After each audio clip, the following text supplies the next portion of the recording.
70 साल की एक बूढ़ी औरत जिसका पति अभी अभी उसे छोड़कर किसी और दुनिया में चला गया, जिसका अपने पति के अलावा इस दुनिया में कहने के लिए कोई और नहीं था, बाल बच्चे भी नहीं।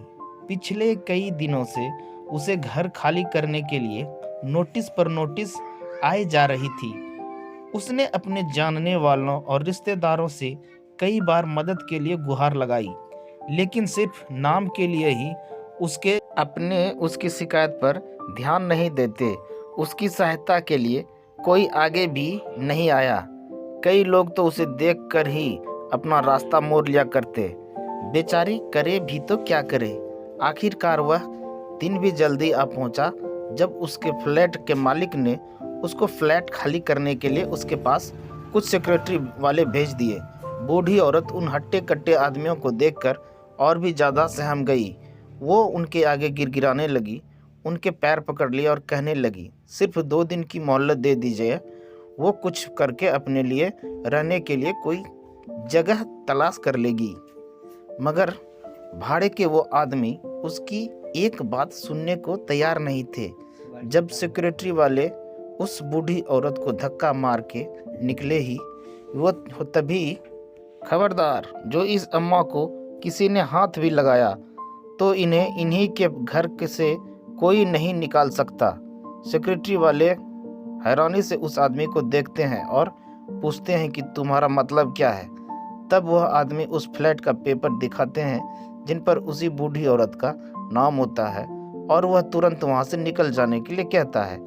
पेपर देखकर वह सिक्योरिटी वाले वहां से निकल जाते हैं। यह सारी घटना बूढ़ी औरत बड़े अचंभे से में देखती रहती है।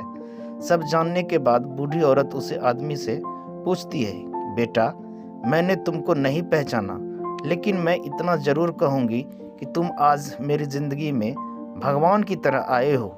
उस आदमी ने अपनी पहचान देते हुए उस बूढ़ी औरत से कहा, याद कीजिए माँ जी, 20 साल पहले आप और आपके पति एक मंदिर आए थे। वहाँ पर एक छोटा बच्चा आपसे स्कूल में भर्ती होने के लिए भीख मांग रहा था। आपके पति ने तो यह कहकर आपको मना कर दिया था कि इसको पैसे मत देना, यह नशा कर लेगा, और आगे चले गए थे। लेकिन आप वहीं पर रुक गई थीं और आपने अपने पास रखे सारे पैसे उस बच्चे को दे दिए थे।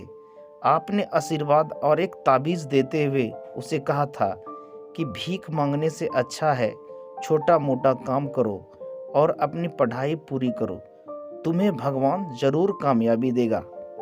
माँ जी, मैं वही भिखारी बच्चा हूँ जो आपके बताए रास्ते पर चलकर आज इतना बड़ा हो गया, एक एस्टेट एजेंट बन गया है और इस काम में बहुत शोहरत और दौलत कमाई है।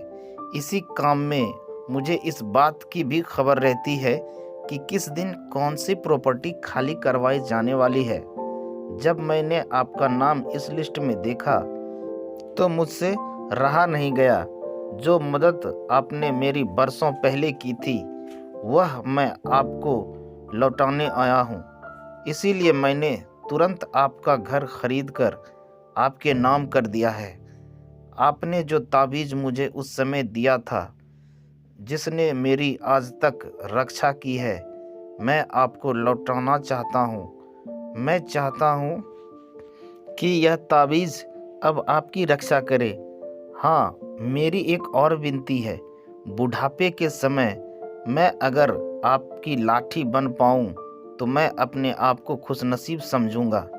यानी कि आप अगर मेरे साथ रहेंगी तो मुझे और अच्छा लगेगा। बूढ़ी औरत यह सब बातें सुनकर बहुत खुश हो जाती है और उसकी आंखों में खुशी के आंसू बहने लगते हैं।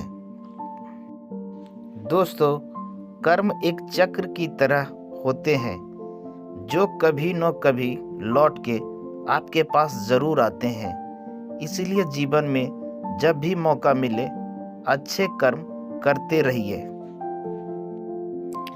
दोस्तों, उम्मीद है हमें आपको यह कहानी बहुत पसंद आई होगी। यदि आपको यह कहानी पसंद आई है तो प्लीज़ कमेंट ज़रूर करें और यह शेयर ज़रूर करें। यदि आप मेरे चैनल पर नए हैं तो सब्सक्राइब ज़रूर करें। धन्यवाद।